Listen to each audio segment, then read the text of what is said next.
Joining us now is NFT investor Michael Levy. Michael owns one of the most valuable collections in NBA Top Shot, which is a blockchain-based platform to buy and sell digital basketball trading cards. Michael, thanks for being with us today. Morgan, thank you for having me on. Are we still in early innings? How do you see it? So I do think so. I mean, I think in the NFT world and in Top Shot in particular, we're very, very early innings. I think a huge majority of people hadn't heard of NFTs at all, let alone Top Shot, until the last few weeks. I think in Top Shot's case in particular, there is a long, long way to go. Some of the reasons I remain bullish, I know you guys mentioned that I don't plan on selling, and I will verify that. I'll be holding on to my collection for a long time. We're aligned with the NBA. We have an enormous addressable market here. You really just need internet access in order to play Top Shot. We haven't yet entered China as a market, which is an enormous NBA market. And so I think in Top Shot's case, we may still be in the dugout here, maybe the top of the first inning, but we have a long way to go. Yeah, I would imagine that you're still probably having to explain what NFTs are to a lot of people right now, too, just given how quickly this has sort of exploded onto the scene. So how do you think about it? I mean, basically, it's almost like we're buying a piece of code here, right, that no one else has. Do you see it as a digital trading card? Do you see it as something else? What are the use cases? Where are the ultimate opportunities to extract value here? So it's a great question. I think the easiest way to put it is exactly what you said. It is a digital trading card. Some people ask the question whether or not it comes with copyrights or any royalties associated with usage of your highlight. And the answer is no. It's purely a collectible at this point. And so the way I view it as valuable is the same way anyone might view a sports card as valuable. And an analogy I like to point to is the Mickey Mantle card that recently sold for a little over $5 million. Now, I can replicate that card in my basement with a high-quality printer with the right technology. I can make an almost exact replica of that card, but it's worthless. And the reason it's worthless is because it lacks the things that give that Mickey Mantle card the value, which are authenticity, scarcity, an MLB license, the story around the card, and that there's a market that will pay significant dollars for that card. And in my case, the one that I printed out in my basement is worthless.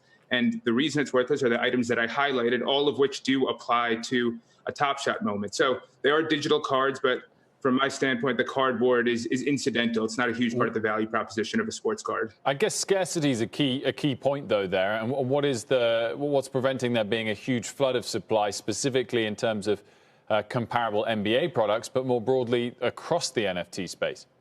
So it's a great question, and I think fortunately for us in the NBA Top Shot world, we have a case study and a precedent world that exists today, which is the physical sports card market itself. There are NFL cards, NBA cards, NHL cards, MLB cards, all coexisting today with Topps, Upper Deck, Panini, and tons of other companies all producing. And at the end of the day, we are putting a level of trust in Dapper Labs, the company that runs NBA Top Shot and the company that makes the decisions on supply. And that's a decision we all have to be comfortable with, the same way that when you buy a piece of art or when you buy a sports card, you're relying on the creator, not just oversupplying the market. And Dapper has always represented themselves as a company with a long-term view, 100-plus year projects, the CEO always says. And so, their incentive from a financial standpoint, from a collector standpoint, is to build a product that's attractive for users. And one way to not do that is to oversupply the market. So it's a risk, of course, but one that I'm not overly worried about. Do you own these assets, Michael, because you enjoy having them or because they're an investment that you obviously called correctly and they've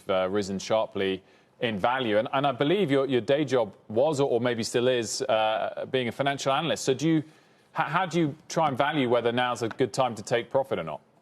So in answer to your question, I think it's both. I really do enjoy the Top Shot moments as a collectible. For the first probably 2 or 3 months that I was collecting, it wasn't really a financial game.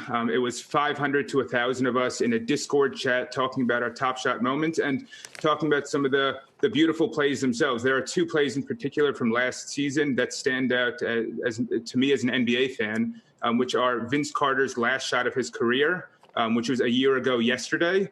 And it was a career cut short by the coronavirus pandemic.